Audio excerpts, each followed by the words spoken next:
nearly forgot that. Phew. This is the kind of thing that other people remind me when when they're helping me. Nadine, hi. I hope you had a lovely walk with your charges today. Hi, Robin. Lovely to see you. Oh, it's some lovely, lovely people here. We've got a really lovely stitching community. It's so nice. Such a lovely thing to be part of. So yeah, while we're recording, so to let you know that we're going to be just stitching some leaves and things today. I've got a lovely basket of different threads and things to show you. You've got some nice autumnal books. This isn't an official tutorial or lesson. This is really just me sort of stitching off the hoof. So I may start stitching with a thread and not like the colour and change it. And I will tell you what I'm working with and what I'm doing, but you may, it's not something you're going to be able to really keep up with. But I will afterwards, if you want to stitch what I've been stitching, I will send you the little pattern that I've done and that kind of thing. So do ask if you like it. If I get loads of questions for it, I'll just send it out and send you the details. I'm going to do 3 sessions of Autumn the Nature Table. And really, I've chosen the Nature Table for the autumn sessions, the autumn term, just because it's this time of year that I start collecting all these kinds of bits and pieces. I'm sorry, on my table, I've been doing some painting and stuff. So I've got some acrylic paint on my kitchen table, which looks like bird poo, doesn't it? It isn't bird poo, it's acrylic paint. I'm a very messy worker. So in autumn, I always end up filling my pockets. I cannot resist conkers, acorns, pretty leaves, feathers, all of those kind of things. So more so than at any other time of year. So I'm always picking up feathers and leaves and things, but I love them. It feels like real treasure in the autumn. And I don't know if that's because they're golden in colour, and because they're shiny and they glint up through the sort of the dirt and the mud and that kind of thing. I don't know why it is. I don't know if it's from my childhood where I used to love collecting conkers.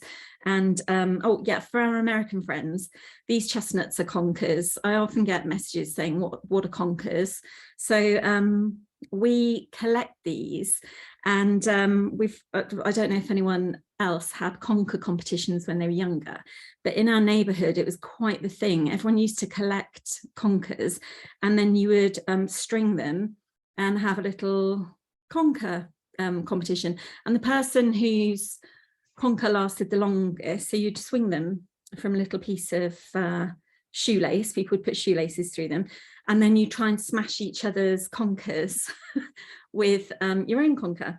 And people would cheat, and they would bake them, which always made them look a bit wizened and wrinkly. I think some people would sort of soak them in vinegar.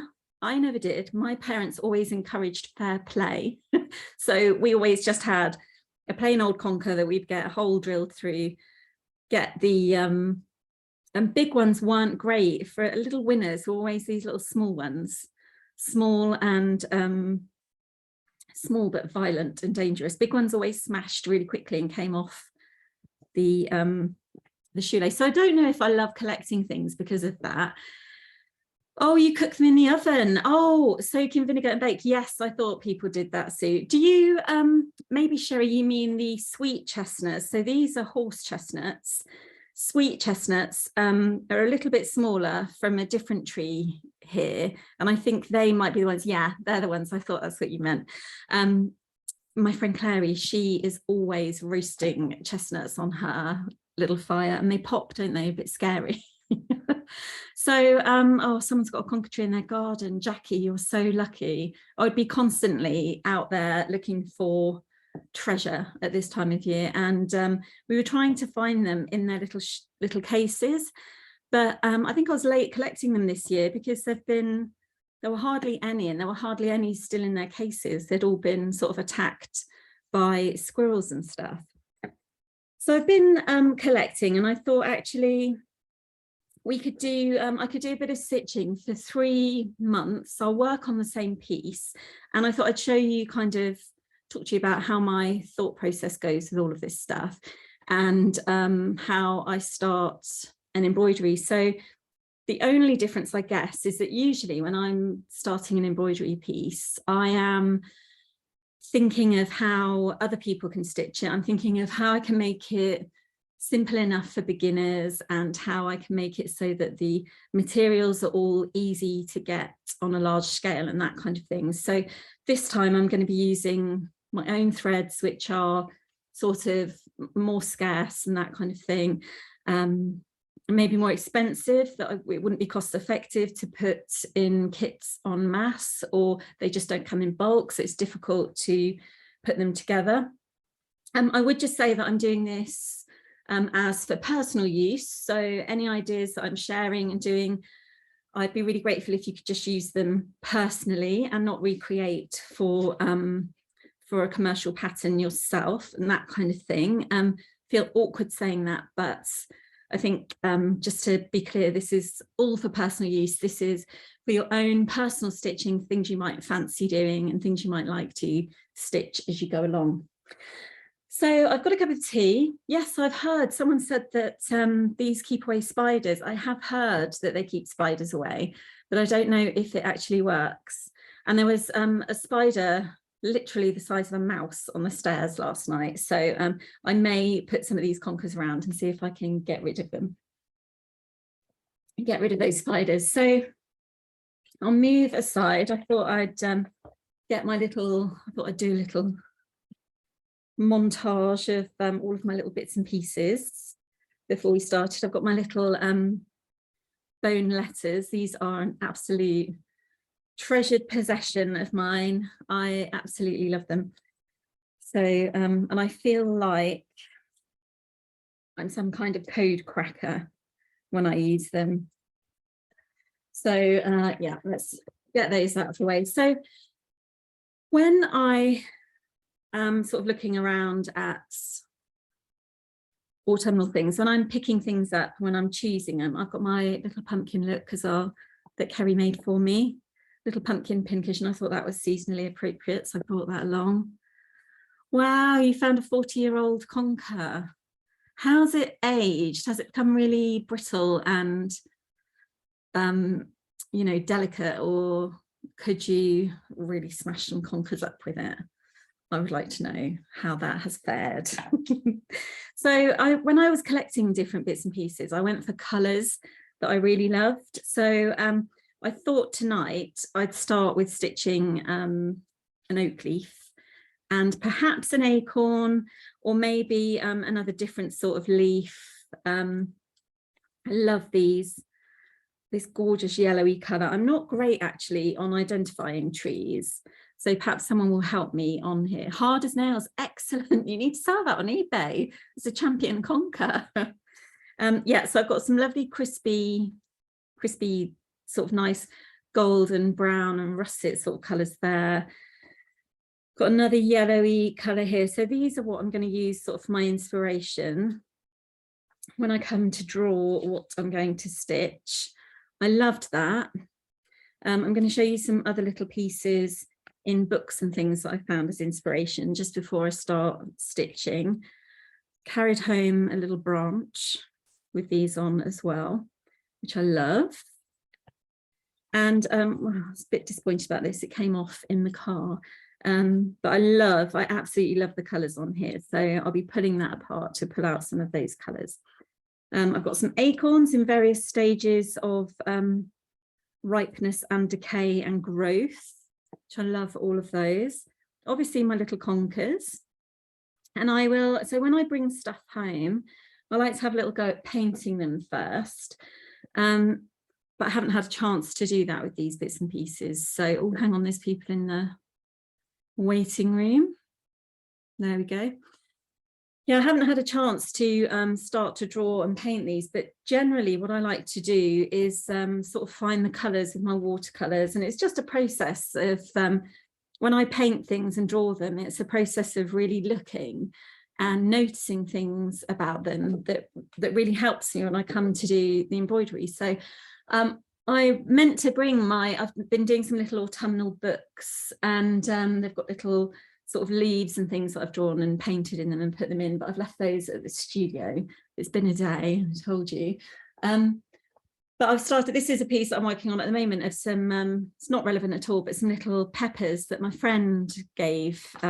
She grows lots of gorgeous produce in her garden, and every year she gives me, we get walnuts, and we've had peppers and borlotti beans and honey and all kinds of gorgeous things. And I feel like there's a little book in the things that she's given me. But that's sort of what I like to do. So when I'm given those things, I like to have a little drawer of them first. I won't be stitching peppers because, well, maybe I will, maybe it'll be something that I do and think about another time. But I like to have a little go at painting and drawing, and having that drawing, painting hobby helps me to still love stitching as a job. Because lots of people said to me, you know, if you do your stitching, if you do embroidery and sewing as a job, you will soon hate it. And that hasn't happened. I absolutely, stitching and embroidery and thread and fabric is still my #1 heart racing hobby. But I keep it that way because of doing my other little bits and pieces, and doing art and painting and knitting and all of those bits and pieces in between all of the embroidery. So yeah, this is sort of a little bit of how my process goes. So I'll often get inspired by all these bits and pieces that I collect from the woods and from walks and things with the dogs. And then I absolutely, you know, I love books. If you know me, you know that I love books. And I love children's books. I love children's illustrations and that kind of thing too. Oh, thanks, Sue. That's lovely. And you're getting a baby chestnut tree. Oh, lovely, Grace. Oh, I'd love to have a garden big enough to have a tree in it. If we put a tree like that in our garden, it would overshadow the whole house. We literally have a garden the size of a postage stamp. It's crazy. So yeah, I love books, and I thought I'd show you some of the books that I've got as well before we start stitching. But I'm just looking at the time, and it's nearly 7:30, and you must be thinking, get on, Nikki, get on and show us some stitching. But I just wanted to show you some of these lovely books. So this is I Am the Seed That Grew the Tree, a nature poem for every day of the year. And I love the illustrations in them. It's a children's book, but I absolutely love it. It's a really nice, really inspiring book. Here's this is a little poem that I absolutely loved reading. I think this is in October. And a little poem here about conkers. Little green sea mines, spiky and hard. I love that. This is a little, this is one thing that I've done before. I did my dahlia embroidery for last month for the postcards from England. I had a little go at sort of getting the colours and getting the colours right in my own head. So that's what I'm using for my little bookmark there. So yeah, I had a book when I was little, a story for every day of the year. And I'm glad you like seeing the books. Yeah, we do actually, Diane. We share a few book tips and things on email, don't we, sometimes, with some of the things that we love. And I think, I don't know if it's because I don't have children. I never bought children's books for a really long time because I thought, oh, the author, I think it's a National Trust one. So it's selected poems by Fiona Waters. Yeah, and it's published by the National Trust. But I think because I don't have children, I never really bought children's books for a while because I thought I don't need them, I shouldn't have them. But as I've got older, I've just embraced the fact that I can have children's books. I used to get loads of them for my nieces, and I would always get them with lovely illustrations in. And they've kept them, thankfully. But there's loads now that I want to keep for myself. So I think this has got some paper cut illustrations and that kind of thing in, but lovely little poems. And with some of the art classes that I do, you know that I've spoken about Lucia at Wild Ink before, and she often encourages us to put a few words in journals and that kind of thing. And I think I like to write, and I'm quite chatty, but I find it hard when I've got a journal or a piece of embroidery that I want to add words to. I find it difficult to put words to it without sounding pompous. I don't want it to sound like I feel like I'm too important and that kind of thing. I feel really self-conscious about putting words in. It's really strange, but it's really nice to just have a line or two from a poem, because you're borrowing them from someone else and you can put those into an embroidery or a piece of art that you're doing, or a journal, or that kind of thing. And you know, if you're then brave enough, if you are a writer or you like to have a go at a bit of poetry and that kind of stuff, then I don't know, you probably don't feel the same way as me with those things. But even things like this, so this is bonfire night, just fires are flaming, flickering, flashing, full of fury, full of fancy. And it's that the F's, isn't it, of the noise and that kind of thing of the fire going. And I just love it. And I just think this is a really nice, inspiring book to have for embroideries and journals and all of that kind of thing. It's really heavy. I'm going to move that out of the way, pop it on the floor. A few other little books before we get going with stitching. Hopefully everyone is stitching or knitting now and doing some while I'm just sort of chatting to you about things. Because obviously I'm not teaching this time, I might say it's a bit different. I collect vintage children's books too. So, and I have got one that I thought was relevant for the class today. And Susan Branch, I'll start with Susan Branch. I know that I've got lots of people, we've got a lot of people here from the States. So I think you know all about Susan Branch, and I'd imagine most people already do. I absolutely love her work, all of her books, her paintings, her joie de vivre, all of that stuff. I think she's an amazing lady, and I feel that Susan Branch is the queen of seasons. So these books are quite difficult to come by. I think a lot of them were mostly produced in the kind of 80s and 90s. I know that Susan does produce and release more sort of now, but I think she did lots and lots and lots back in the day. She's produced journals that she's done, and her illustrations are lovely.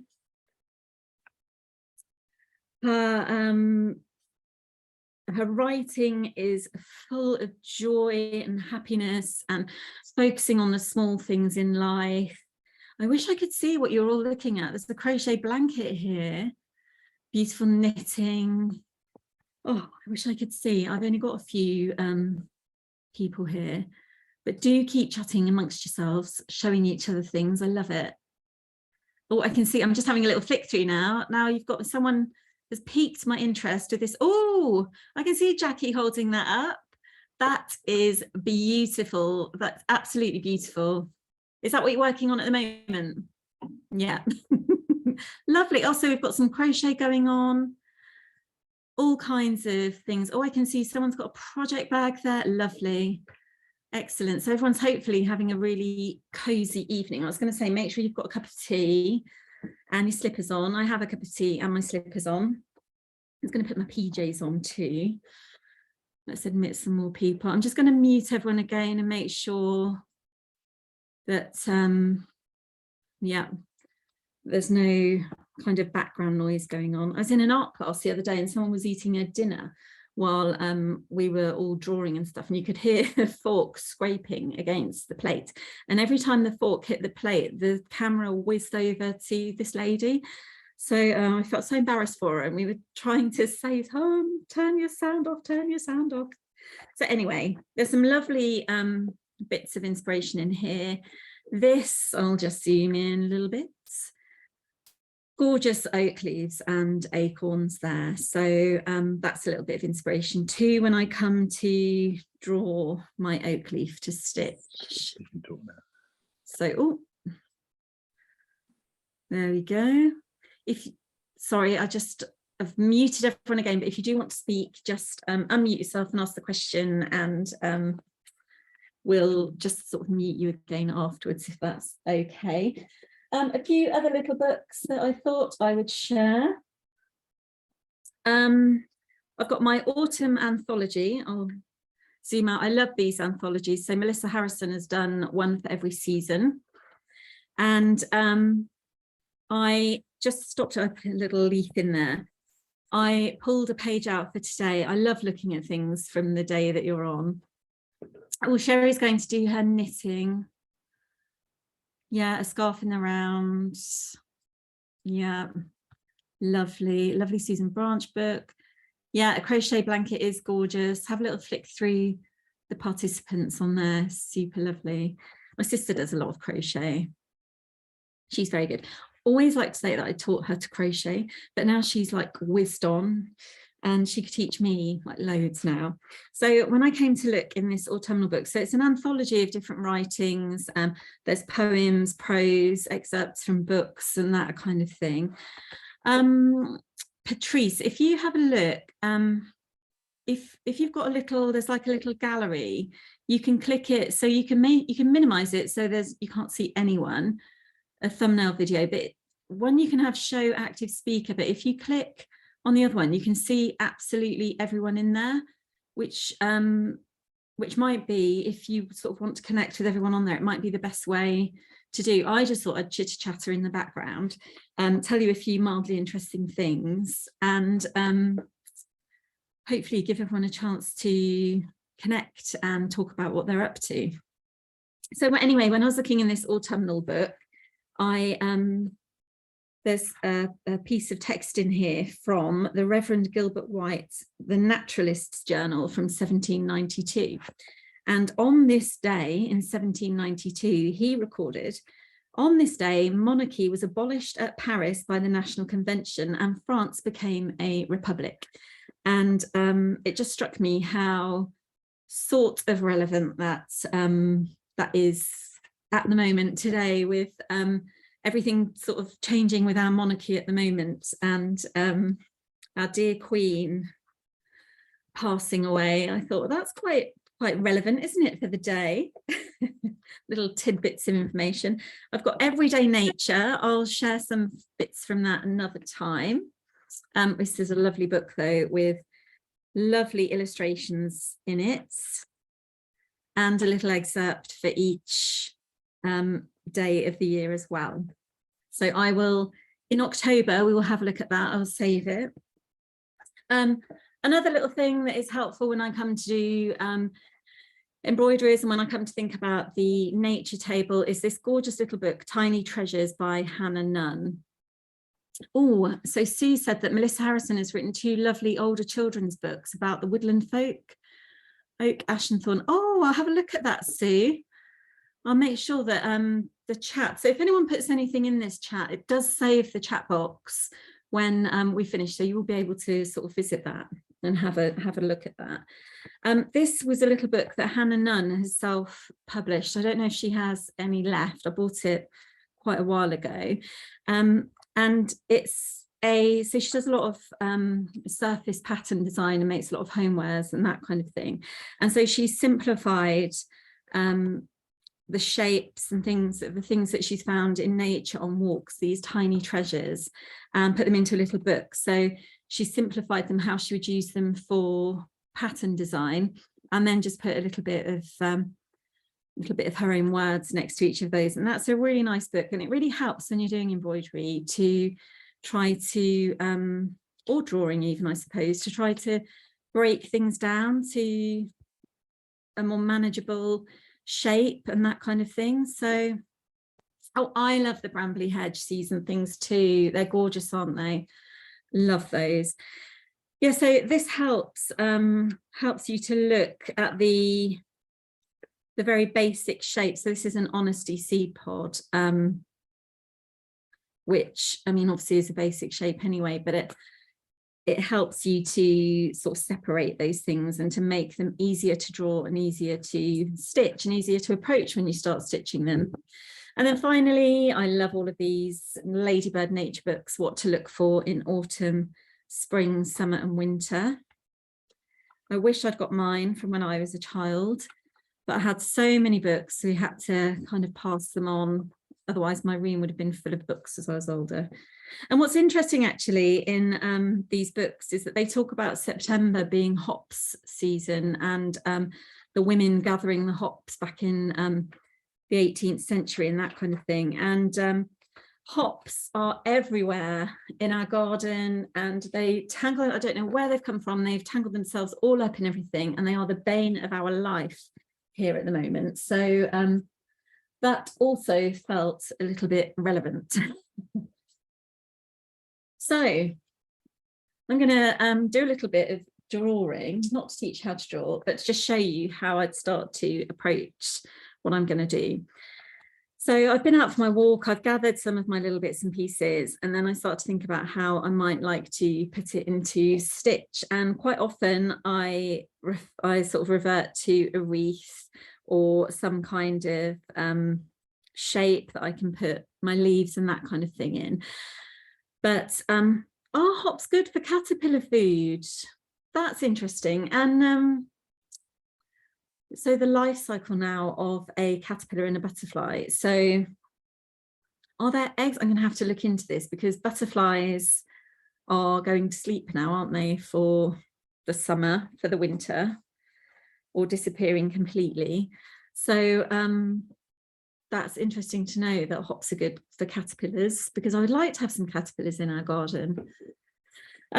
Yeah, so I quite often sort of revert to a wreath or some kind of swag or something. But this time I thought I might like to have a piece like this with maybe autumn in the middle. And then I thought I'd just have some little sort of leaves and things around it. And I thought maybe we could do toadstools next time, and just have a few little bits and pieces, you know, like an acorn, that's an acorn, and gather a few little things. So sort of like a wreath, but really a little montage of just to express the colours and that kind of thing of the season. Yes, Susan, they are. So hops are the same that they use to make beer. So I was almost late for the class because I was reading in the book about how the hops are collected and how they're dried, and the oast houses and all of that stuff. It's fascinating. I learn loads from these children's books, you know. I love them. I didn't really pay much attention in science and that kind of thing when I was younger. So it's actually really nice to read children's books, and sorry, I'm going to make my screen a bit brighter. Really nice to read children's books and learn a bit. So I've got some lovely linen that I'm going to start stitching on, and so you can see I've got a nice piece of floppy gorgeous linen. I'm going to start stitching on that. I'm going to do an oak leaf first of all. So what I would do first before I start stitching, so if you were going to do something like this, you can like, I don't want anything even as big as this. I want it this sort of size, I want it this shape obviously, but smaller. So if you found one small enough with the shape that you were happy to stitch, like this one, you could draw around the leaf and then stitch it. If you're not confident with your drawing skills, you can draw around a big one, and then you can take a photo of it, print it out on your home printer, but print it out at 50% or 20% or something like that, so that you've then got the shape. I think an oak leaf, so I'm not great at drawing shapes and stuff, I'm better at adding colour and that kind of thing with pencils, but I think really the shape of an oak leaf, they're not symmetrical, so and they're quite, they don't even sort of start narrow at the bottom and then get bigger, so they're quite an easy wobbly shape to start with, and one that I felt confident kind of stitching off the hoof. So I've got I do my line in the centre, and then just sort of get a bit of a shape in, looking at the one I've got there for inspiration. So I've done that really lightly, but that is basically, I'm going to do a shape like this for my stitching. I'm going to put it onto my linen. I'm just going to draw it freehand. And I bought my tracing paper just in case I was going to trace anything, if I got a good shape and I was going to trace it, but I think I'm just going to go straight with that onto my linen. So I cut a smallish piece.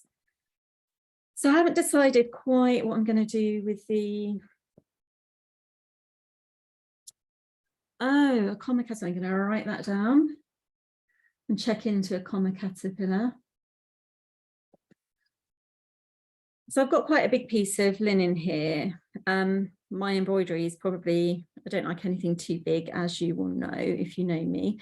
So I'm thinking the word autumn could go here. I'm going to do, I may do it stamped with rubber stamps. I might do it with stitching text. I'm just going to go for it and say, so I've got autumn there. I'm just going to do a little oak leaf just here. So, and obviously as I'm doing this, I don't need to do anything in too much detail. I can just get the outline of the shape in. So let's just sort of get that in. So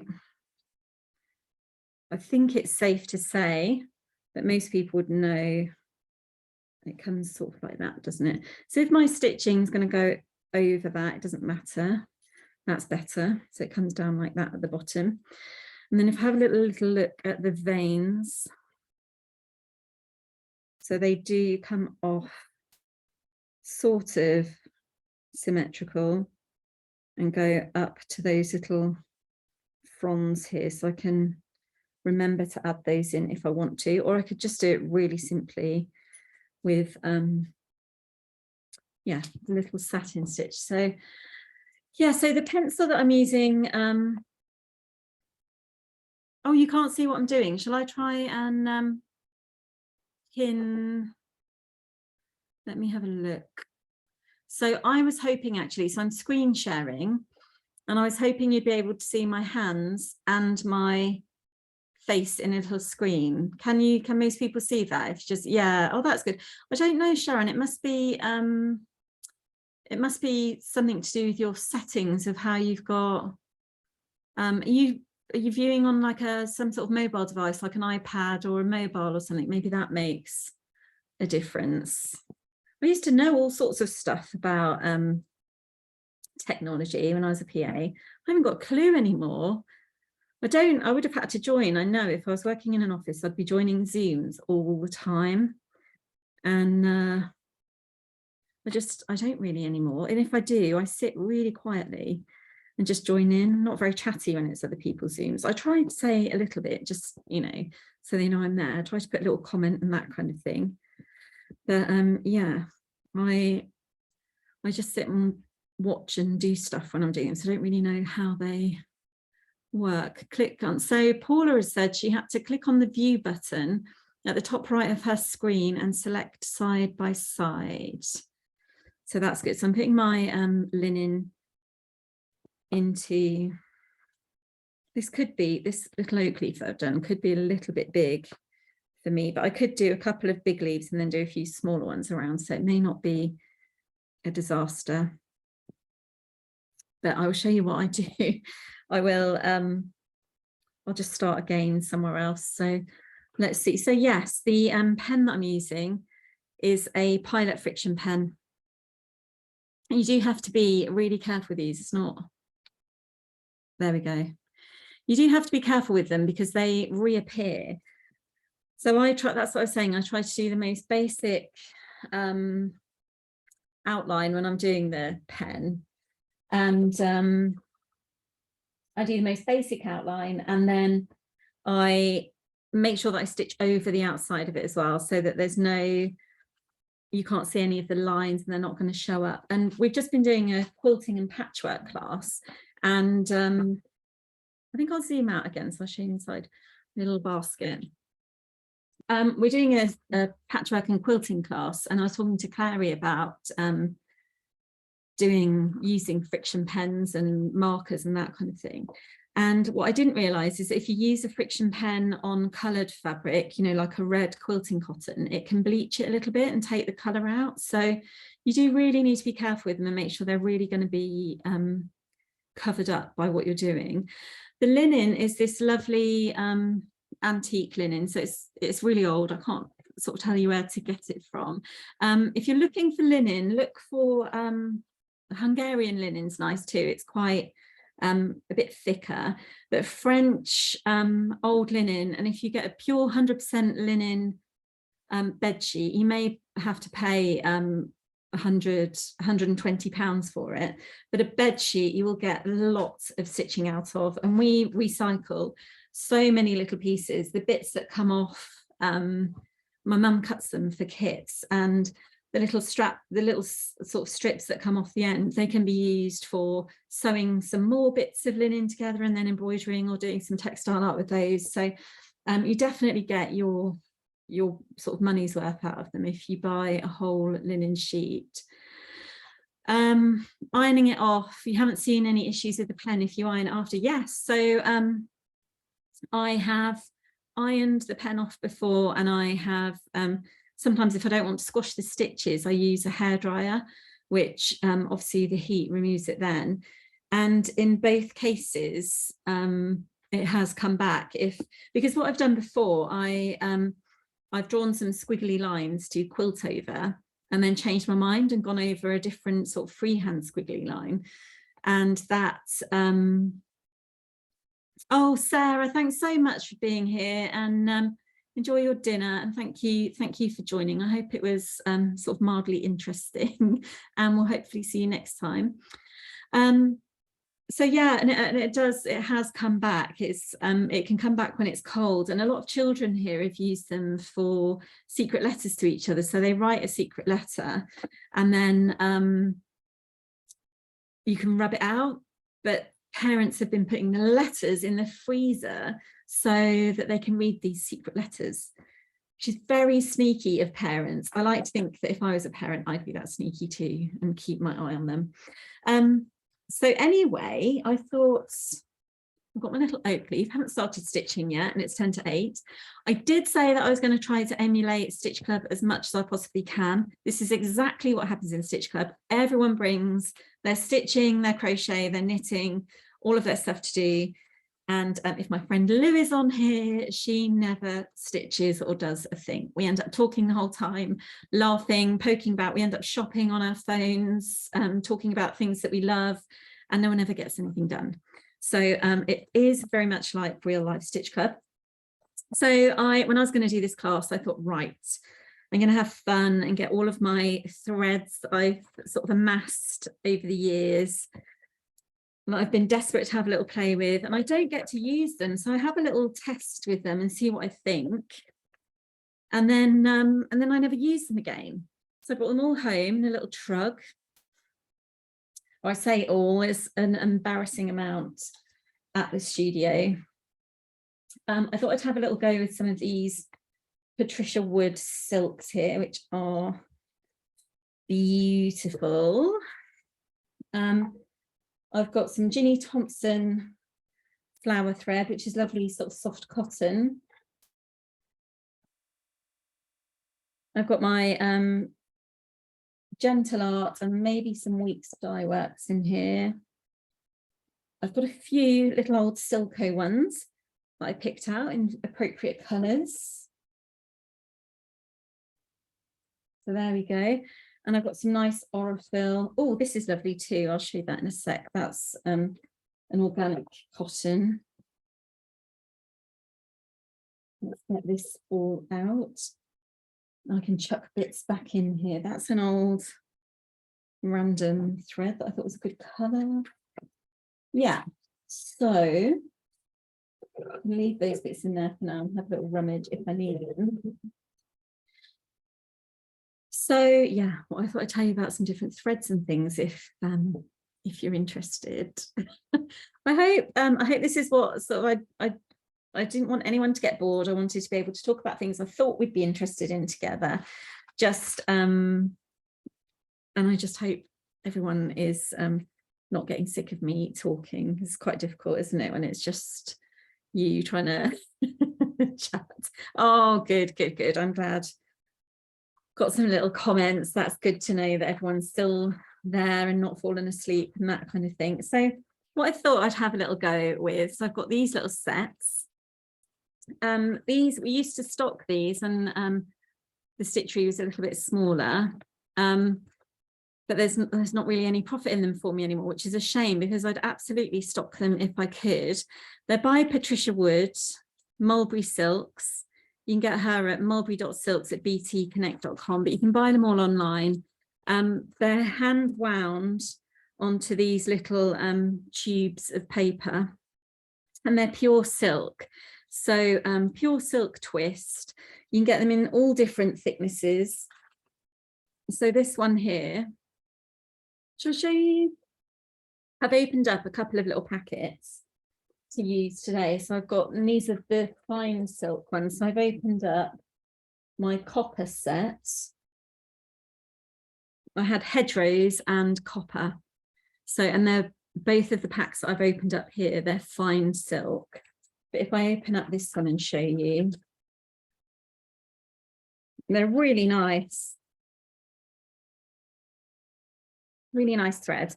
And this is a selection of different weights, different thicknesses. So that's a thicker, oopsie, that's a thicker silk.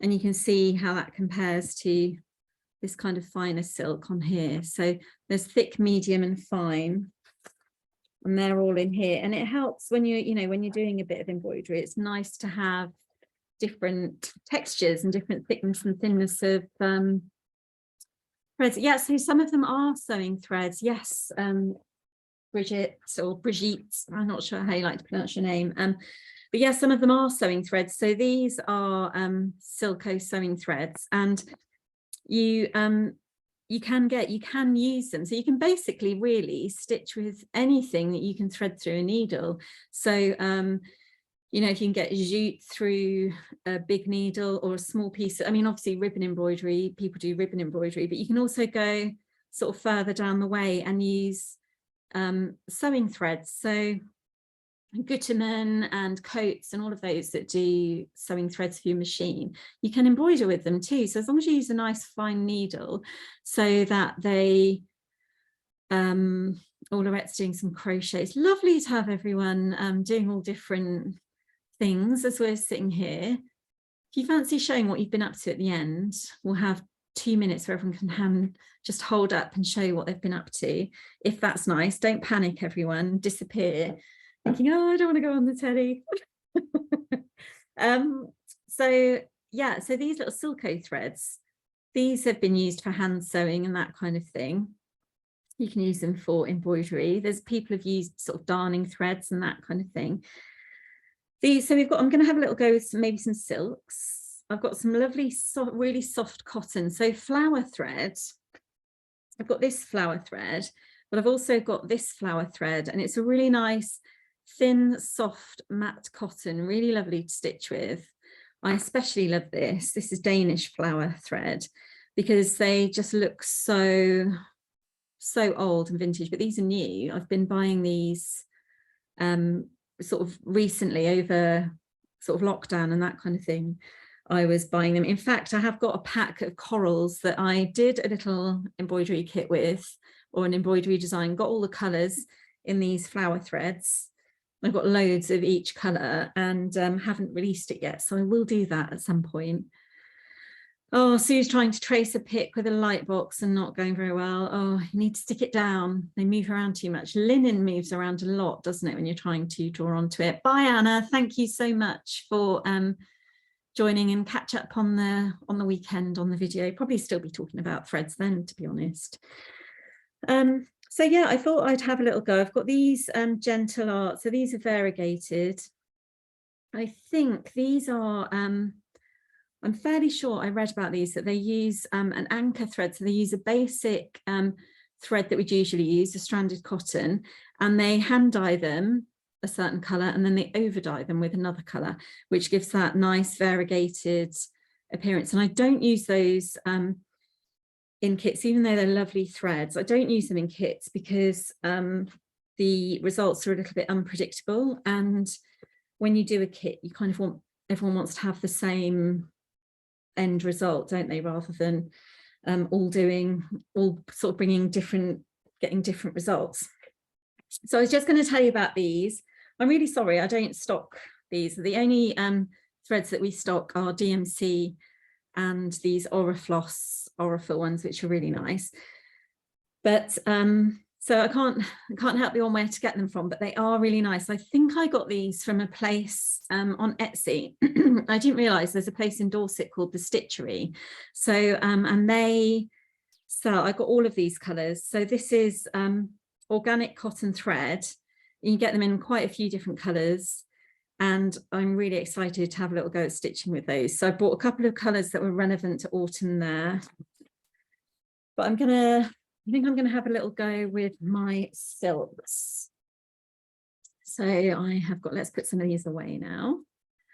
They're lovely colors, aren't they? So nice. To and this is the thing, is I look at that color too. Ooh, I love them. I could just play with threads and colors and trying combinations together and see what things go. I could spend my entire life doing that. I really could. I really just love it. And mixing colors with paints. I love doing that as well. So let's move some of these out of the way. Right. So because I'm going to do this in satin stitch, I think I'm going to stitch just around the edge. Oops, we've got a couple of people to let in. I love autumn colours too, Sherry. They're so beautiful, aren't they? So many shades, so many different colours to sort of choose from. So I think I might just start with the brown, just to get myself warmed up.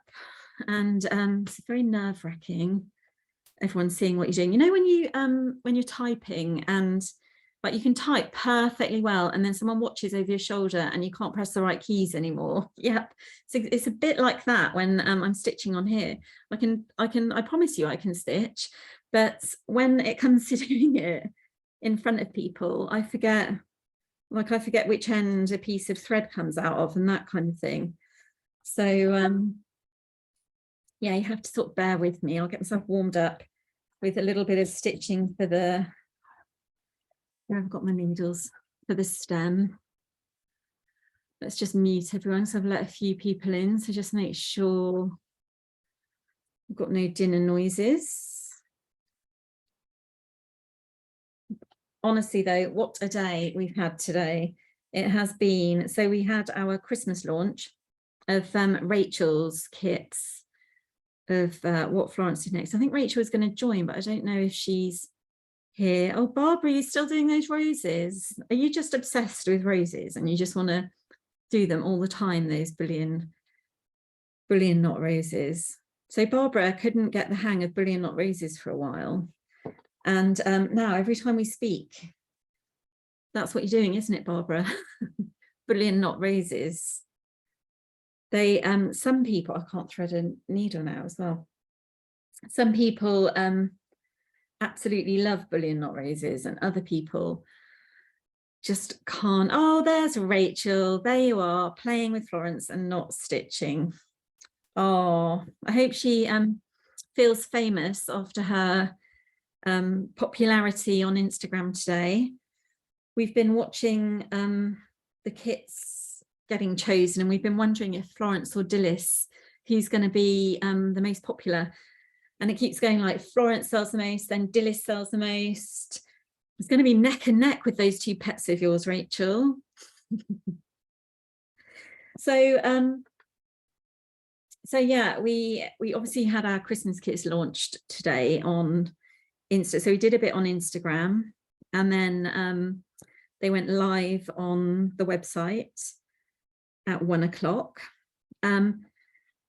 Before that happened, we realized that people couldn't pay with PayPal on, so just about an hour before I was about to go on Insta, we realized that PayPal had just dropped off our website and people couldn't pay by PayPal. So thankfully we noticed that because there were people trying to sign up for this with PayPal and couldn't, and they thought it was because of where they lived. So we recognised that problem, which was good. That got fixed. Then I've had a fraud alert on my business debit card, which meant that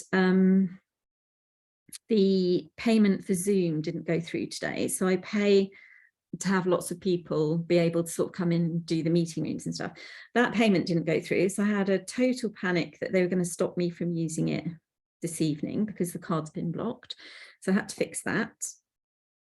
My eldest niece went off to school. She'd arranged to have her friends come over for a baking date at their house, and then promptly left her key at home, so we had to whiz back and let her into the house after school, pick up my other little niece, help my sister with my other little niece from her tap dancing class because she didn't feel too good.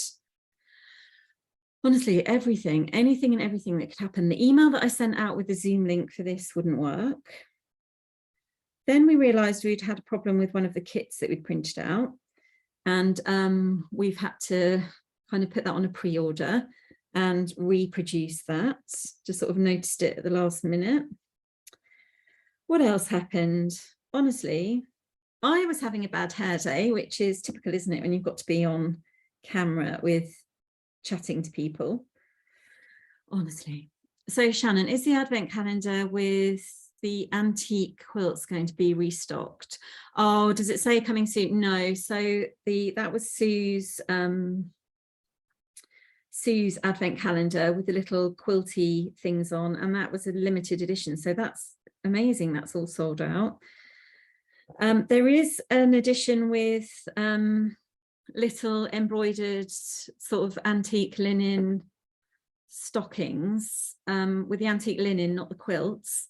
So that will be, we'll be able to reproduce that on a regular basis because it's not so difficult to find. You know, we don't have to find a snippet roll and all of that kind of thing. But yeah, I'm sorry if that's sold out. It's gone now, which still will be delighted. We'll be making those up all next week and getting them out, which would be nice. It was amazing, actually. It was, I was quite nervous about coming on and talking about them because I haven't done any of this stuff for quite a long time. And I don't know, it just felt like a really somber, everything felt really somber after the weekend. And on Monday, spending a whole day sitting in front of the TV watching the funeral. I guess everyone was doing it sort of all over the place. But I'm not really used to, oh, that's got stuck at the back there. I'm not really used to sitting in front of the telly all day, watching stuff and not moving. I was literally glued to the spot. I'm just, that you can see here, it's got sort of tangled at the back. I didn't put it through properly because I wasn't paying attention. So I'm just catching it down and then I'm going to chop it, which is very naughty and not what the Royal School of Needlework would approve of. Yeah, so just after Monday, Sue, Drew, it was me, Sue, Drew and Clary went into the studio on Tuesday. Clary was very chipper, but everyone else just felt so worn out, so drained after watching. And I mean, it was sad, but it was also, you know, impressive and all the rest of it. But it was just full on, wasn't it? Watching a funeral, a procession and all of that stuff happening all day long, just sitting in front of the telly. It's like when you feel exhausted at Christmas for just watching stuff constantly. Although I didn't just liken the Queen's funeral to Christmas, but you know what I mean. It's that kind of thing. So yeah, emotional and everything. Oh, Mary, 3 o'clock in the morning. Oh my goodness. So have you been to bed and got up, or have you stayed up? I'm glad you've got a pot of tea. I would need coffee at that time of the morning. And also I'm scared of the dark. So if I was up at 3 o'clock in the morning, every single light in the house would be switched on just to keep any ghosts or burglars at bay. I don't like being up on my own in the middle of the night. I find it very spooky. But thank you for joining. Oh, it's a pleasure. I've actually woken up in the middle of the night. My husband, if he wakes up, which he often does during the night, he starts doing Wordle. He picks his phone up. Oh yeah. And of course that wakes me up, and so here I am. But we're in spring here, so we're in a different season to you guys. but Oh, I'm of sure course, yeah. yeah, so it's different. The crops are all blossoming madly and the flower garden is blooming. Oh, But I'm very happy to do autumn. It's good. so yeah. Well, thank you so much for joining us and good morning. It's Hi, 8 everybody. o'clock at night here. Oh So my goodness. Well, yeah. I've put my pajama pants on inside out, so I won't show you those. Oh, it's great to have you on and pottering about Hi, making everyone. things. Right, I'm trying to just when it's really when the light's really bright, I can't see to thread a needle properly. The light shines off the gold end of these needles and blinds me. Right. Have I read any good books lately? Oh my goodness, yes, I have. So I read all kinds of stuff and I read loads. So sometimes I can give you an absolute blinder of a recommendation, and then other times you might be kind of, oh, that's not really my thing. But I tell you what I'm reading at the moment. I'm reading all the Cormoran Strike novels by Robert Galbraith. So I've got another friend who, well, I've got a few friends that we all sort of share little book recommendations and things with. But so I don't know if you've read the Robert Galbraith. Obviously, that's J.K. Rowling in her disguise as Robert Galbraith for these sort of gritty murders that she does. And I'm really enjoying those. But I read some really good ones before that, 2 really good ones. Yeah, they're brilliant, aren't they? The Cormoran Strike ones. I love them. And listen to them on Audible. Yes, that must be really nice. I think J.K. Rowling's writing and Robert Galbraith's writing is really nice to listen to. I think, I mean, obviously it's a pseudonym, but I think once you know who it is that's writing under the name of Robert Galbraith, you can kind of tell that it's her, because the detail that she goes into with you know, her adjectives and stuff is full of those, and the way that she describes sort of food and lunch and outfits and all of that kind of thing, I think that's really, it's just like the writing that she does for Harry Potter. So I find those really cozy, but also very a very bad influence, because Cormoran Strike eats loads of really unhealthy food. And so he goes into pubs all the time and has things like fish and chips, and followed by apple crumble and custard. And he'd had apple crumble in a couple of the books.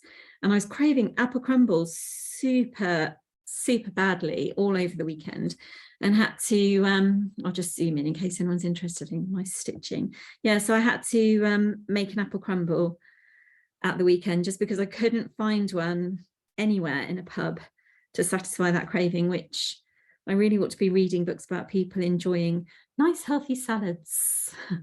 Yes, I keep wondering if they're going to get together. So I'm just on the 3rd book at the moment, and there's also a TV series that was on iPlayer. So this is sort of old news now.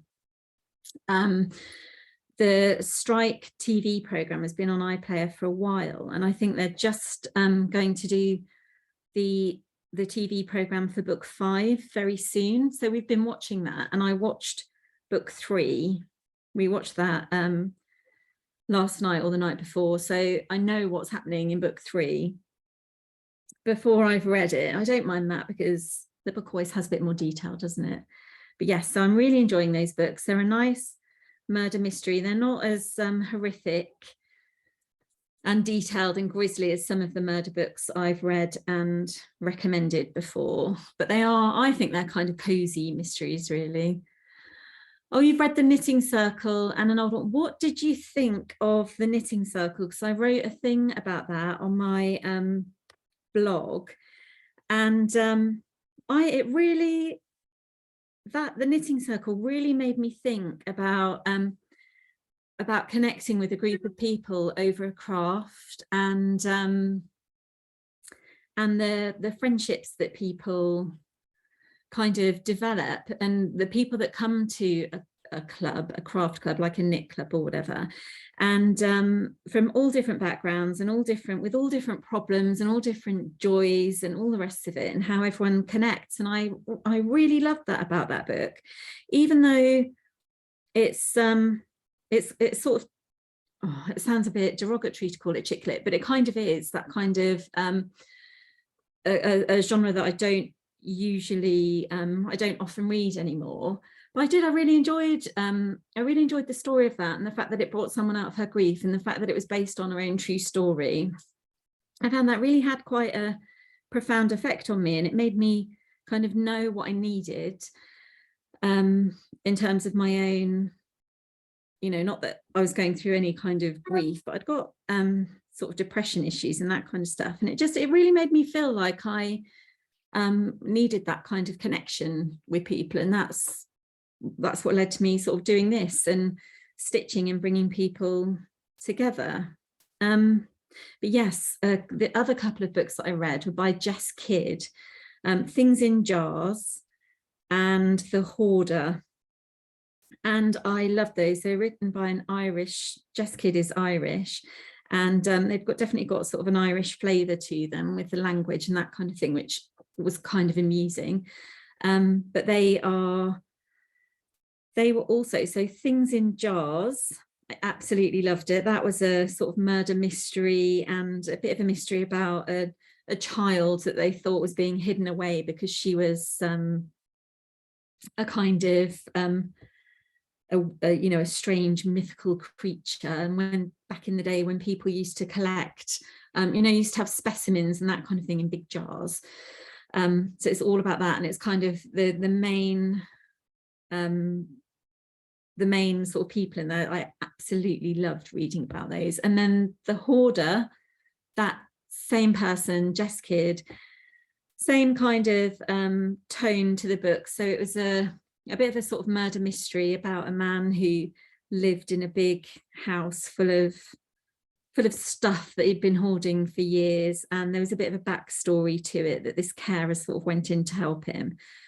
And I really enjoyed those. They were funny and engaging, and with this sort of murder mystery stuff as well, so they were really good. I can really recommend those. Yeah, I did it. Oh, a sewing group. It's lucky that you've been able to go, because I just had never found any sewing groups really. So I've met a lady. Where did I met Deborah? Oh, so I met Deborah at a knitting holiday, and then it turned out that she lived quite close to me, and she started having little sewing and knitting clubs on a Saturday afternoon, which were really lovely. And I used to go along to those. But then she moved away all the way up north. So yeah, that was disappointing. And sometimes I think if you can't find a group, it's kind of nice to set up your own.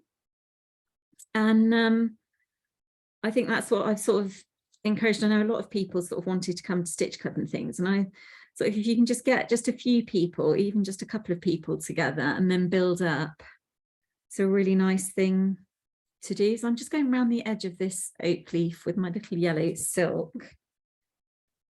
Not doing a very tidy job because I'm talking so much, but there we are. I'm going to fill it with satin stitch, and I do really like to go around the edge of a piece before I do it with satin stitch. I think that's because I like colouring around the edge of a shape before I colour in as well.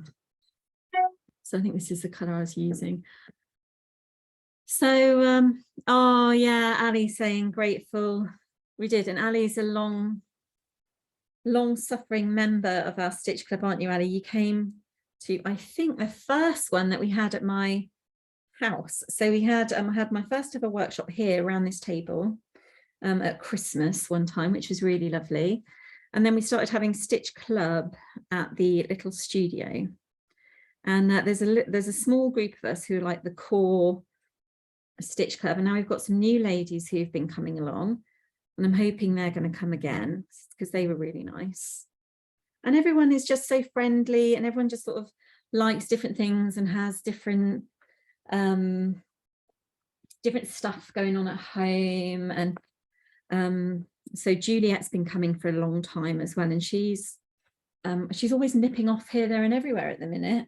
going off, popping into London to see this, that and the other. And it's just really nice, really interesting, people's different lives and what they do and where they go and what they've read and what they watch and so it's just really nice, isn't it? Richard Osman's series, yes, I enjoyed those as well. They were really good, weren't they? The Thursday Murder Club was really nice to listen to on Audible, actually. It's quite funny. I still can't thread my needle. I don't need glasses for close-up. It's just this it's just these gold eye needles I find a little bit tricksy trying to thread them. The Marriage Portrait by Maggie O'Farrell. Oh, I'm going to write that down. I'm sure I'll be able to get this chat up later from the recording, but just in case. I love finding different books. The Apothecary's Daughter. Yes, I enjoyed that. Susan, The Apothecary's Daughter. I went through a phase of reading loads of apothecary-based books.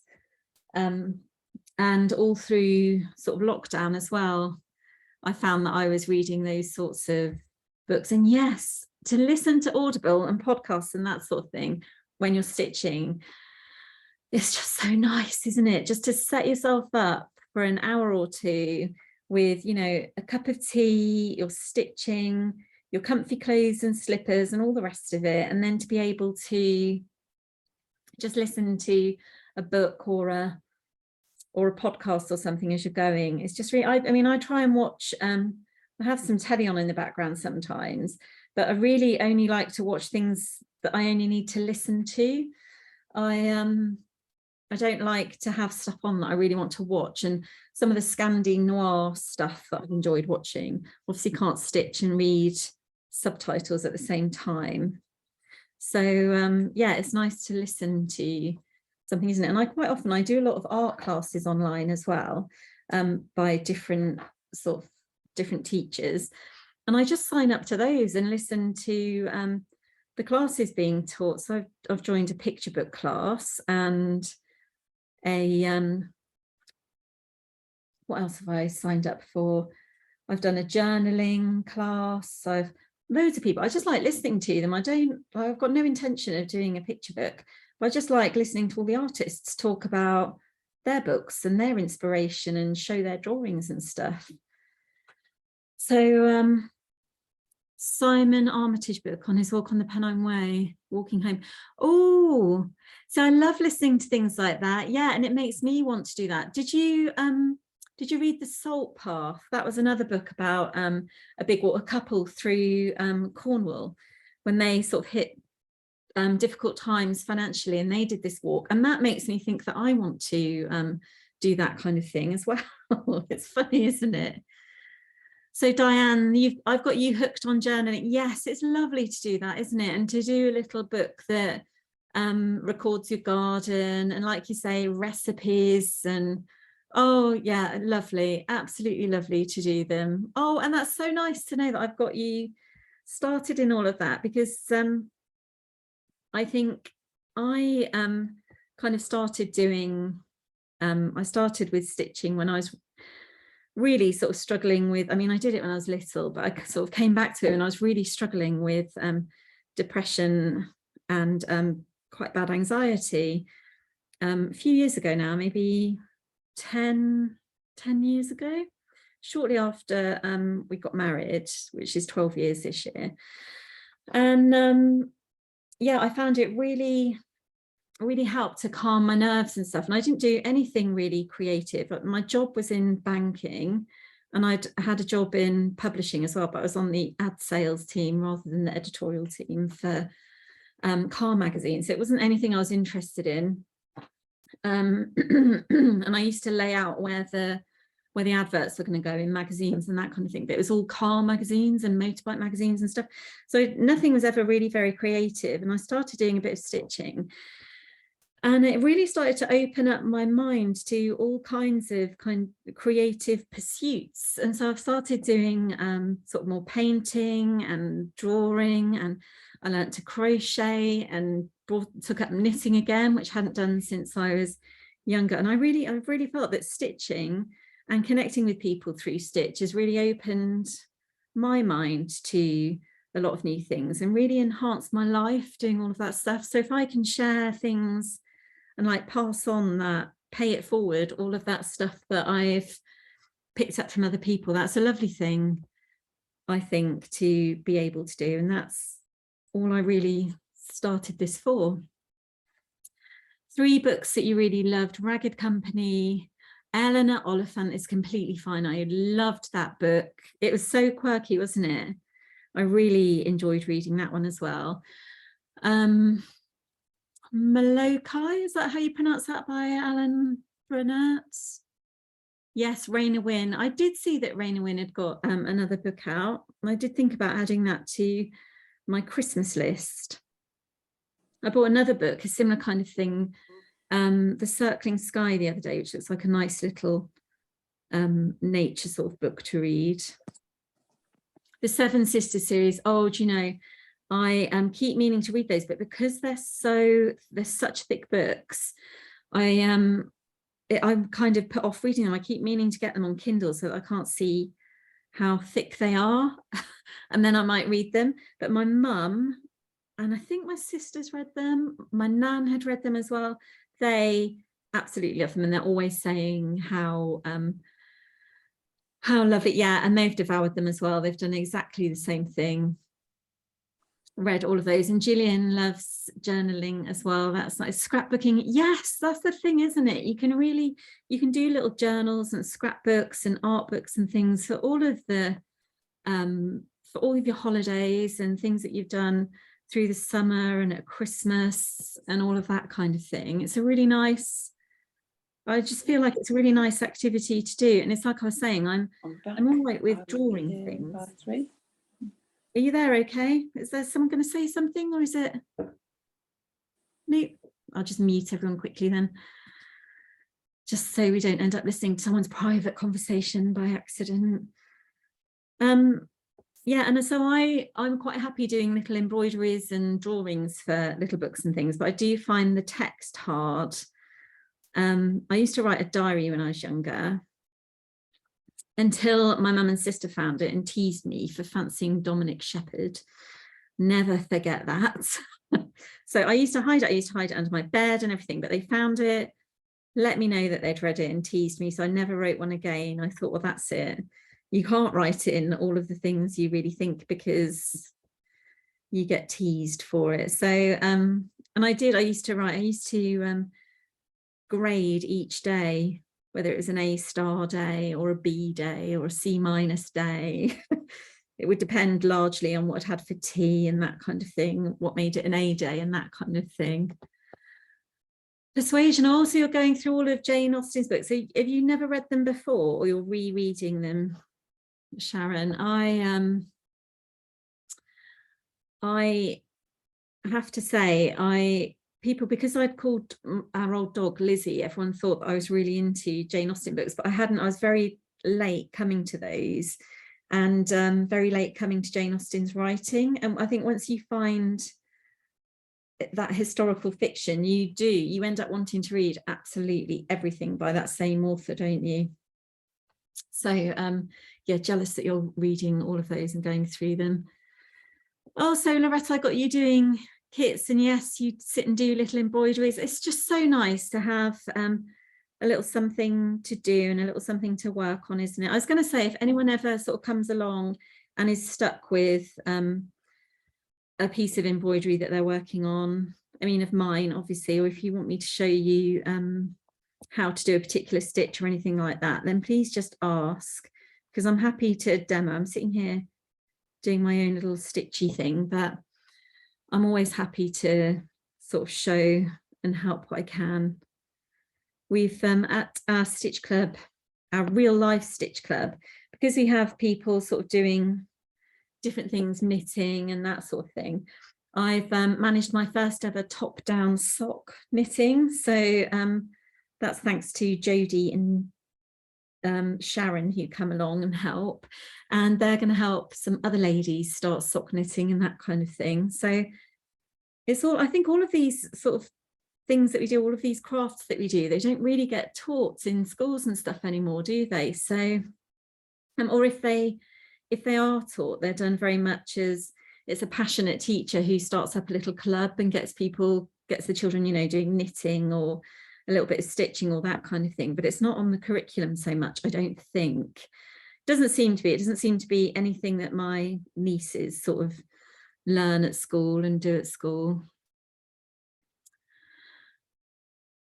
I've read books and loved them out of the genre. So yeah, is that Emma? Is that you sort of picking up different genres that you would never normally read and picking them up? And that's also why I like all the different people that join on these things, because they everyone has different, they read different books, don't they, and share different things. And if you know that someone's really enjoyed it, you give it a go, and then you can find yourself in a whole. My friend Linda, she loves historical fiction. I think her favorite book is Gillespie and I, which well, I know it's her favorite book. I'm sure it still is. And yeah, so Gillespie and I then read that because she'd said it was so good, and I enjoyed it too, and then ended up really sort of actively seeking historical fiction. And then, yeah, like you say, Emma, I got into Laura Purcell and Stacey Halls, and I've been reading a bit of spooky stuff as well, which is quite dangerous when, like me, you're scared of the dark, and then you go to bed at night time and you sit up way past your bedtime reading spooky stories. But I've absolutely loved those. There's a book called The Familiars. I can't remember if it was Stacey Halls or Laura Purcell who wrote that one, but that, oh my goodness, I thought that was really good and really spooky. Not The Familiars, the Silent Companions I'm thinking of, that was really, really spooky. So yeah, I shouldn't really read spooky novels because I can't sleep afterwards. I end up turning all the lights on just to nip to the loo, or the dressing gown on the back of the bedroom door suddenly looks like a person that's going to come in and kill me. It's quite yes, quite traumatic being me sometimes. Yeah, oh, I'm glad you like Emma, Laura Purcell as well. She's one of my favorite finds. I can never pronounce Sandy's surname, but Between the Stops, that's nice. So on London buses, is Sandy talking about the conversations that she overhears, or is she talking about the different journeys that she does? That sounds like my kind of book. I read a Raymond Briggs one, which I enjoyed, which was what was it called? Before the Lights Go Out, or Time for Lights Out, something like that. And that was a few little short pieces of writing. Another one about getting old. I love little things like that you can just pick up, pop them on the coffee table and read. I had a nice book, was it last year or the year before, around the time of Halloween. I always like picking up spooky stories at this time of year. And I've got a really nice, I think, is it called The Haunting Season? I'll check and let everyone know. But it's got some short stories it's got one by Laura Purcell in there, and that helped me. So I'm not really a short story kind of person, but reading those short stories in Haunting Season kind of made me find new authors that I really liked as well. So, so she talks about the history of London too, does she? Oh, that's interesting. I think I'll get her books and have a read of that. That sounds nice, especially nice to read when you're traveling and stuff as well, isn't it? One thing that watching the funeral on Monday and actually watching all the news coverage all through the week in London made me think, oh, I really want to, because we only live, an hour's train journey from the city, but we don't go there as often as we could to and we don't really do touristy things. So we thought of we saw all these lovely places we want to go and visit and check out. And the Strike TV program, that also,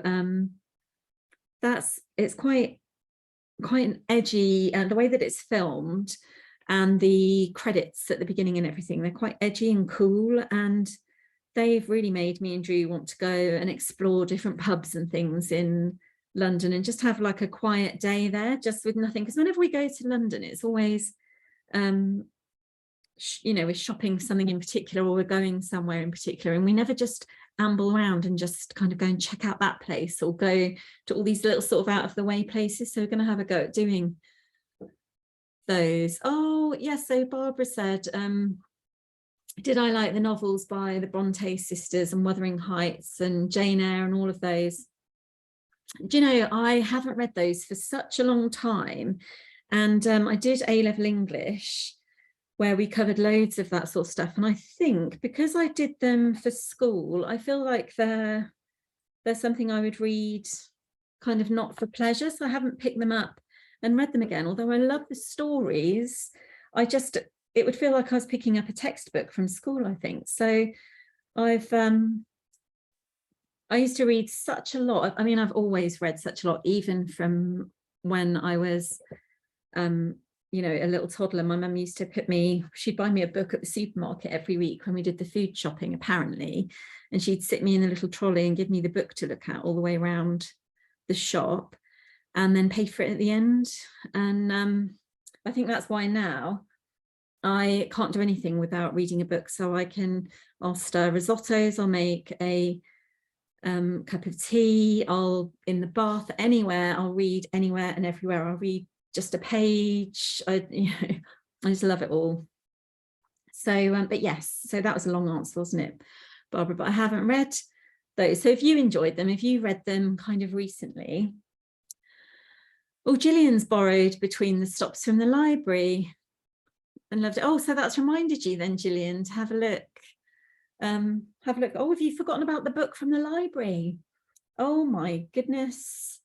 That's going to cost you at least £3.20, isn't it, for your little fine? They're always random amounts, 20p a week or something like that. So when was that? A lockdown? Oh, I'm going to have to know what your library fine is. It could be like 90p. Susan by Charlotte Bronte. Oh, I might try that. I might give that a read.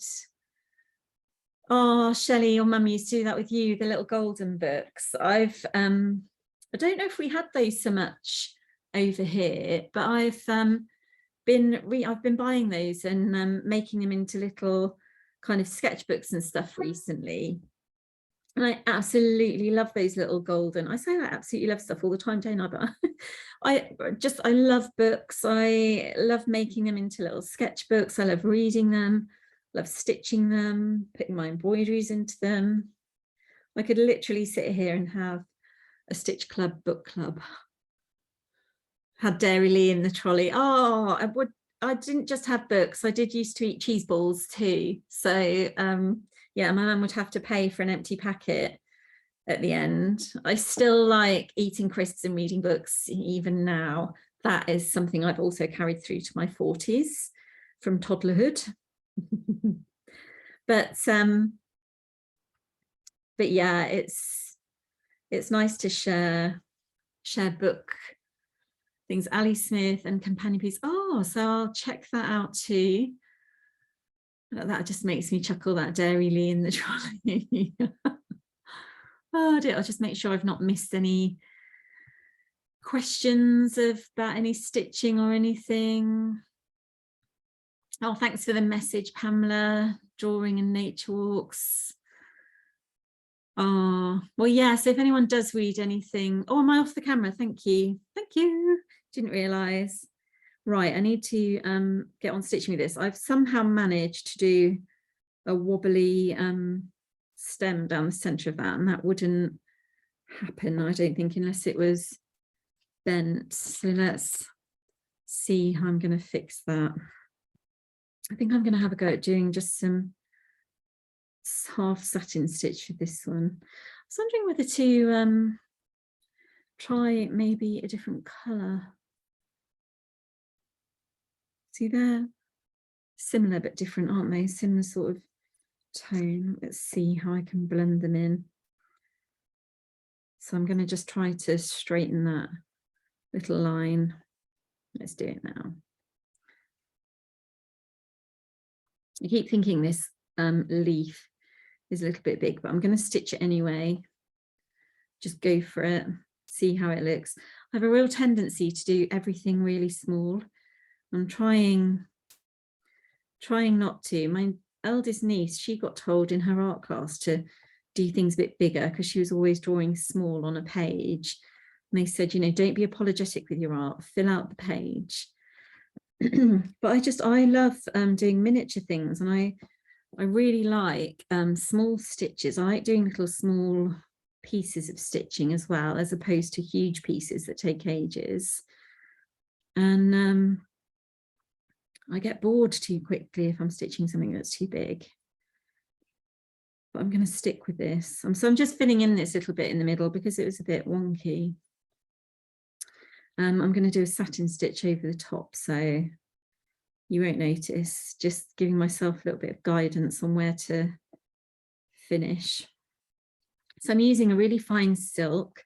I've done just a like a split stitch back stitch outline. I've done a little, the beginning of a stem there, which I might add a different colour brown to as well. Yeah, that's what I was thinking. Maybe it is, oh, it's Hocho time. That's good to know, Sue. Does anyone, well, I say, does anyone watch Gilmore Girls? I bet lots of you have watched the Gilmore Girls. Loads of us absolutely love it in the studio and in my little group of girlfriends. And Lorelai says that why, if frozen yogurt is called froyo, why can't hot chocolate be called hocho? So hot chocolate is hocho, so it's hocho time, means that it's time for hot chocolate. So Sue's gone off to make herself a hocho.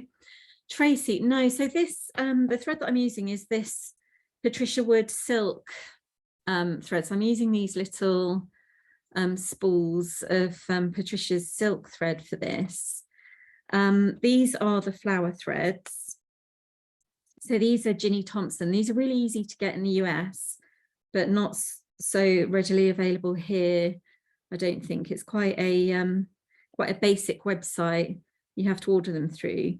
But they're really nice. These are kind of, because this is cotton and matte, it's really kind of, it's got more texture than a silky one. So they're really nice to stitch with and play with. But I've had these gorgeous little silks for ages and only ever done sort of little samples just to see how they are. So it's really nice for me to sort of have a little play and do some different stitching with them. Oh, Gillian, do you know this, the Hotel Chocolat Velvetizer? This is how, so I've got to know Sue, who said about the Hocho up there quite recently. And through Instagram, it was about this time last year, actually.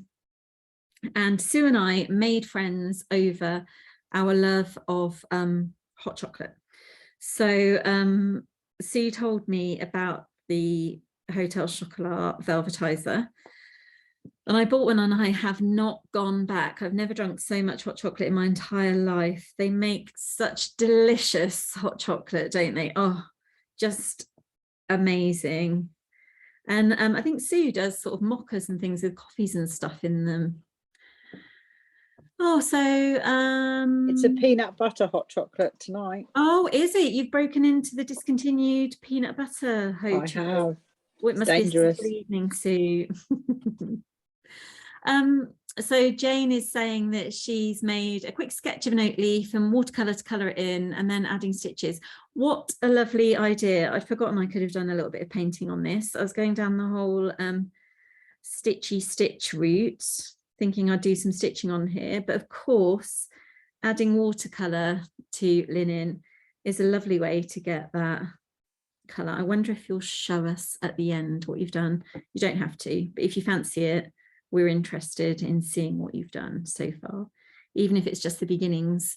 That's a lovely thing to do though, isn't it? Oh, hang on, is that Jane Tay? I'm thinking that's Jane Taylor. I think, let me know and show me what you're up to if that's you. Yeah, the Velvetizer, we're all agreed. The Hotel Chocolat Velvetizer. Hang on, we're talking about vodka now. Lovely. vodka chocolate liqueur. That's taking it to a whole other level, isn't it? But I have not tried that. So is that something, if I was the kind of person that might do shots occasionally, is that the kind of thing you'd have as a shot? I'd like to know.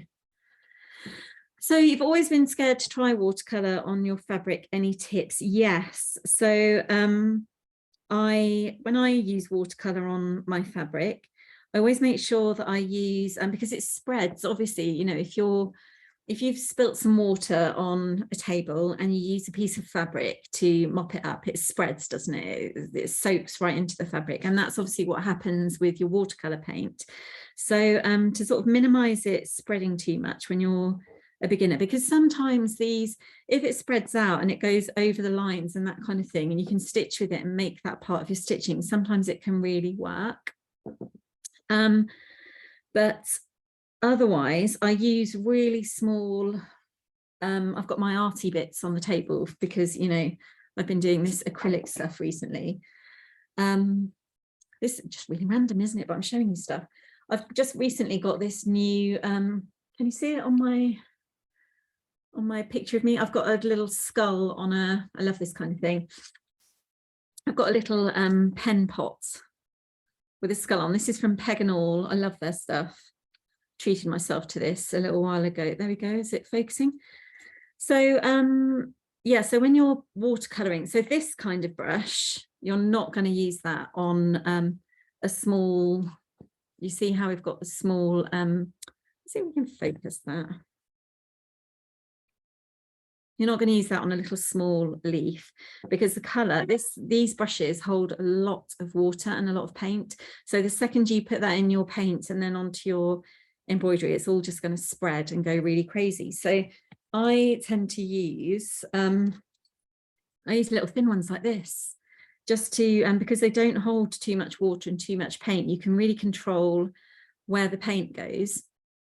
And also if you start, you know, I was saying that when you're going around the outside of a shape, I like to embroider around the outside first and then work inwards.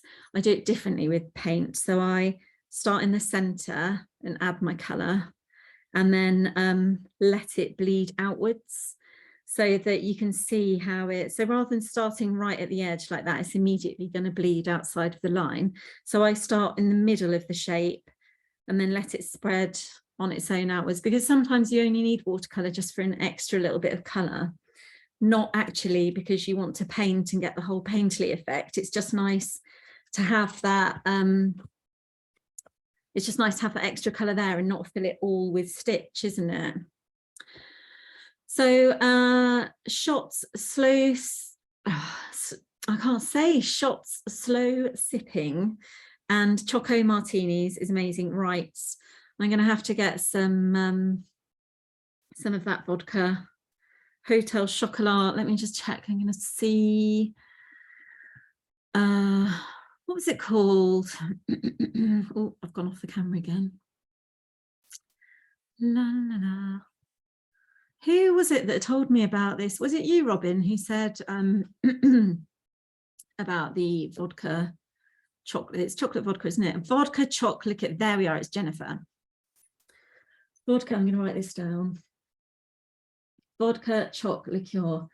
I tell you what we like doing. We like putting, so we could put that in a little hip flask and take it on our walks, couldn't we? Like when we're not driving, obviously. We have a little story of Drew and I of the first time we ever took a little drink out on a walk with us. It was one winter night, really close to Christmas. And we were taking the dog out for a walk, and I'll come back to you on that in a sec, Tracy. I'll just tell them a little story about booze on a little local walk. So we'd got to take the dog for a walk, and it was dark outside, and we'd only been living here. It was the first year that we'd been living in the village, and we've been here 13 years this year. And we've been together 15 years. So we've got the dog, we're going out for a walk.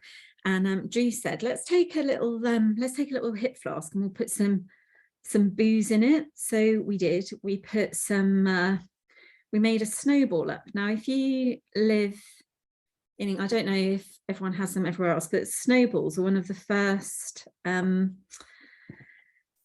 drinks that you probably ever have in, or certainly if you were sort of a child in the 70s and 60s and stuff, they're one of the first grown-up alcohol drinks that you have, a snowball. So avocat with lemonade mixed up all frothy.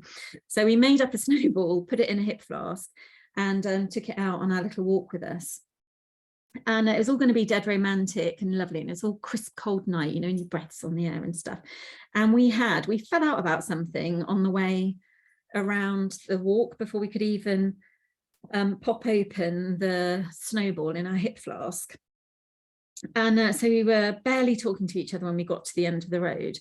And just as we walked around the corner away from the village, honestly, there was this sight in front of us that was just the biggest display of Christmas lights we'd ever seen in our lives. And both of us went, ah, like there was an angel in the background. And instantly we were friends again, popped open our little snowball. And it was actually the funeral home. We didn't realise they used to decorate their whole outside of the funeral home with loads of Christmas lights, and had a little setup with Santa in and everything. It was the first time we'd ever seen it. And that's my first memory of taking a little boozy drink out with Drew. And so it has good memory for us now. So we fell out, made up when we saw the heavenly Christmas lights at the funeral home with the lit up reindeer and penguins and Father Christmas moving and all of that stuff. I love a Christmas light display. They fix everything, don't they? So yeah, Tracy, does watercolor react differently on linen to cotton, and how do you tell the difference between linen and cotton? Yes, so I don't think it reacts particularly differently on linen and cotton. It depends how thick the weave is and that kind of thing. But the difference between linen and cotton, linen feels a lot rougher, whereas cotton has got a sort of soft sort of bloom to it, really. So quite often you get a linen and cotton mix. That's called metis if you buy it. So 50-50 cotton and linen blend, which is obviously a mixture of the two. So it's got a little bit of roughness to it, and then the soft cotton. But yeah, cotton is a lot smoother, a lot softer. It's often a lot brighter white. So linen is often got sort of that natural sort of, like this is pure linen. And you can see it's got a more obvious weave to it. It's more of a sort of neutral colour, and that's how I would tell the difference between linen and cotton. Sometimes it's really difficult to tell the difference between them. Linen's often a bit thicker as well, just a little bit heavier.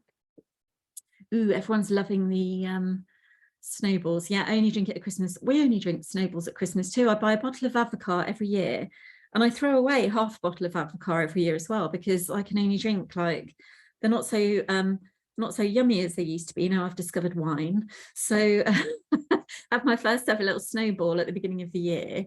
And yeah, then we don't drink the rest of it because Drew doesn't really drink snowballs. It's just me that partakes in them now.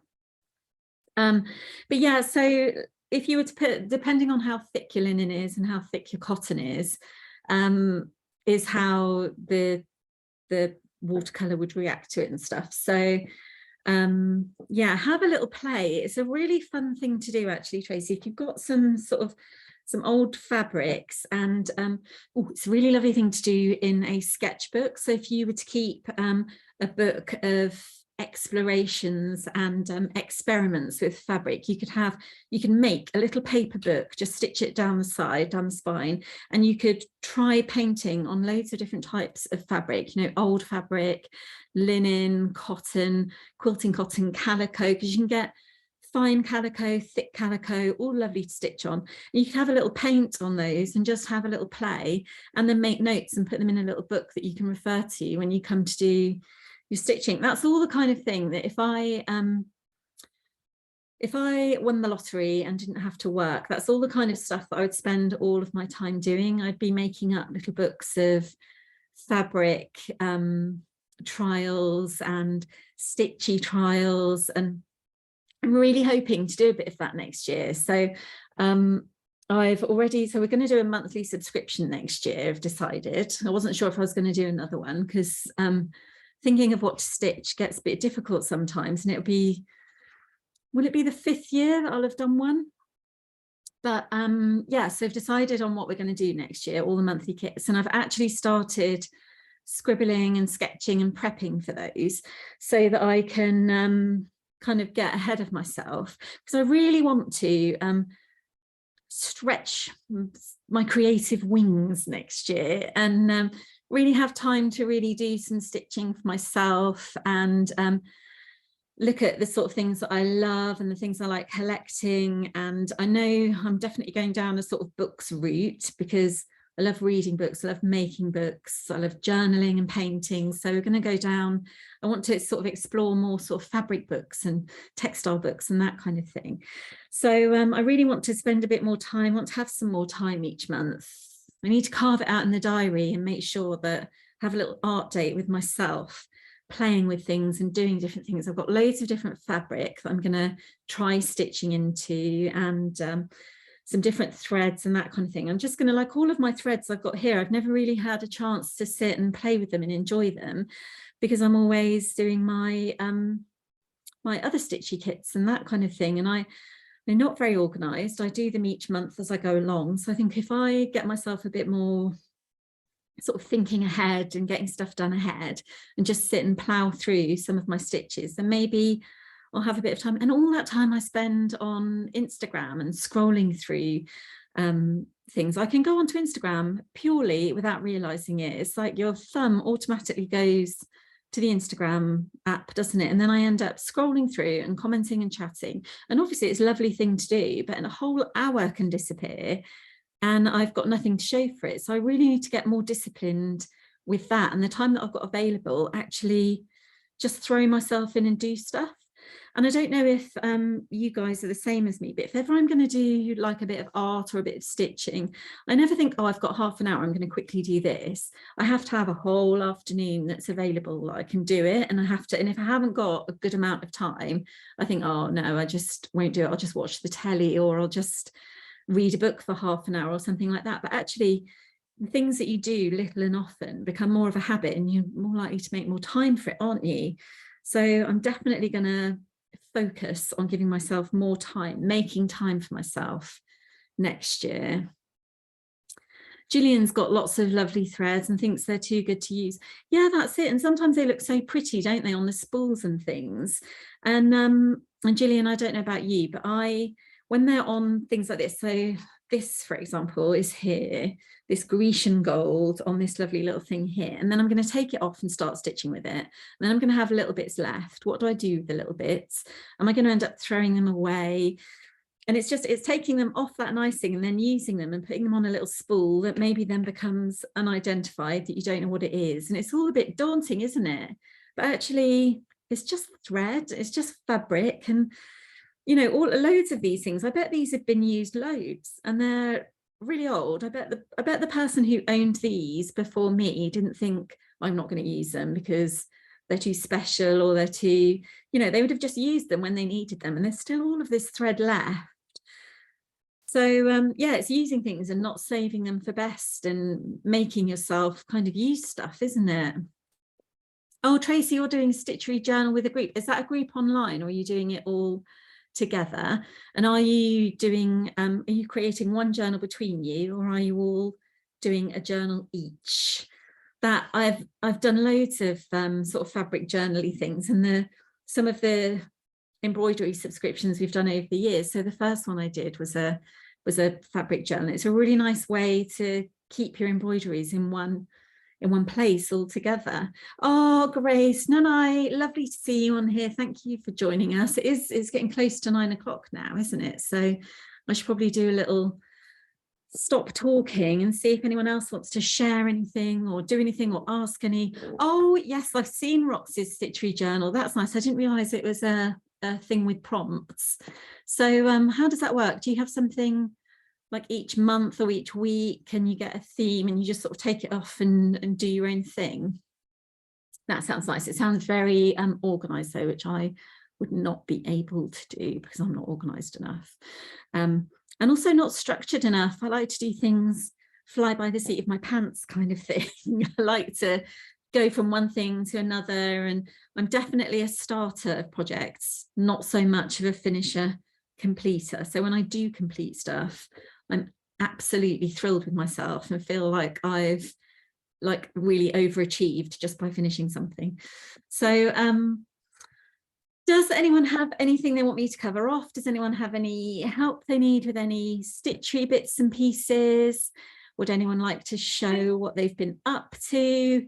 Or would everyone just like to go and get a cup of tea and go to bed? It's now 9 o'clock, isn't it? Oh, so every 2 weeks and you started, but floundering, sometimes it's just nice to have a little break and go back to it. And maybe, I don't know, Tracy, maybe you're a bit like me who thinks you have to have like a whole afternoon or a whole evening to do it. Maybe you could have like a little, you might have this already, but a little tin that you've got all of your little bits and pieces in that you can just stitch. Can you stitch little elements of it and then stitch it into your book so you can take them out and about with you? Maybe I've got this little tin that I keep, normally have my little snips in. I've got a little tin with a pin cushion that also is my little needle case, and I put that in a little bag and take bits and pieces sort of around with me. So could you put some little, maybe a little bit bigger than that, a little tin a bit bigger than that, and put some bits and pieces in it and do them 10 minutes here and there maybe? Or what have we got? So how do, yes, here we go. Let's answer these questions. I'd like to hear from anyone how you schedule in your stitching time and are so dedicated. Many other things get priority and my stitching gets moved to last on the wish list. Yeah, do you know what? I live in the filthiest house because I just stitch all the time. I think sometimes you have to prioritize yourself a bit, don't you? And prioritize things for yourself, because the you know, and it's like I said about thinking you've got to have an hour to do it, or you've got to have 2 hours to do something. You can actually, if you've got a little project bag with some stitching in that you can do, you can actually just do 10 minutes here and there. You can make yourself a cup of tea and do a little bit. And it's surprising how much you can get stitched in small increments of time that then build up into finishing something. And I know there's lots of people who kind of get the subscription on Instagram, and then within a day they've finished it. And I'm not a fast stitcher at all, so I will design those kits and stitch them, and it takes me quite a few days to design and stitch and unpick and all of that stuff. And then I see that someone's got it and just whipped it up in half a day. And I think, blimey, I wish I could stitch that fast. But I stitch for part of the process rather than the thing that's finished. Like, I don't feel as though I need 20 embroidered cushions in my house. I just love doing the embroidery in the first place and creating that. And I'm quite happy to create a piece, take my time with it and put it to one side. I don't feel like it has to be made into something or be a certain thing. So I don't know if anyone else has got any tips on that or wants to connect with Honey Bear to talk about that kind of thing. I could sit and talk about routines and how people fit stuff in.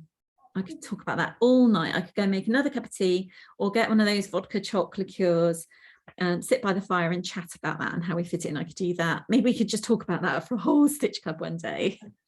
Caroline's got the fireside embroidery style. Can you use watercolor pencil for the painting? Yes, you can. So I don't know how you'd use your watercolor pencil, if you dip it into water and then draw with it.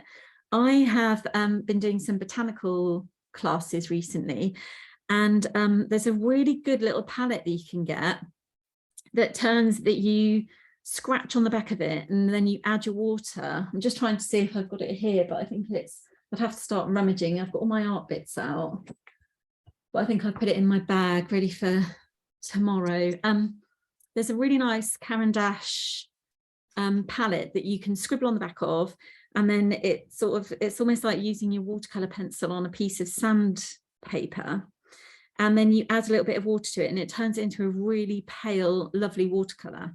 So I think that's a nice way to add watercolor pencil to your embroidery. I find watercolor pencil dipped in water and then on fabric just a little bit too heavy. I was just looking to see I've had some new watercolour pencils, a few colours arrived today.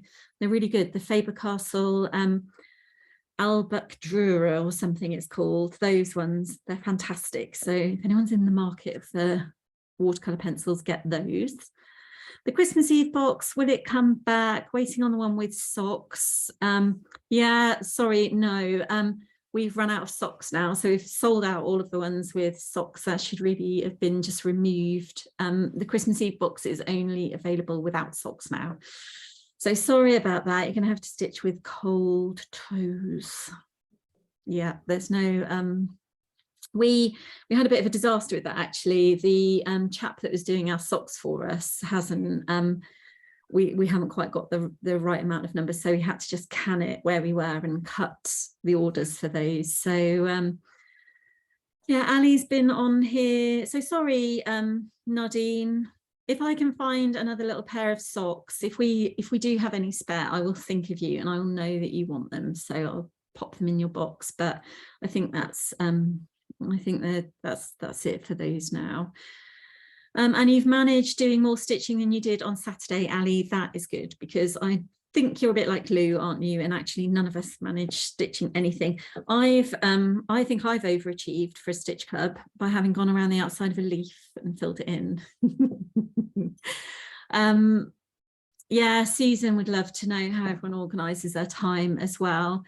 No cooking or cleaning. Yeah, I know, and I know we joke about it, but sometimes you have to you just have to prioritize yourself, and you have to I definitely think prioritizing yourself over looking at your phone and social media. I don't know, I think that's a common phenomenon with everyone. I don't think I'm just talking about me. I think we maybe all do it, especially as we've connected through social media here. But I do think sometimes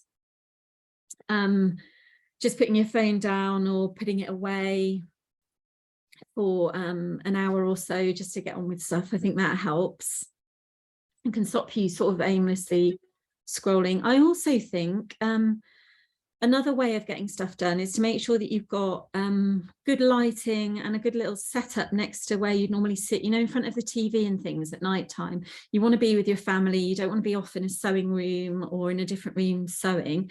So just make sure you've got a really good light. I find the round ones, they shine in the TV too much, and then Drew complains that there's a halo on the telly. So the ones that are long, sort of fold up, they're really good sort of daylight lamps.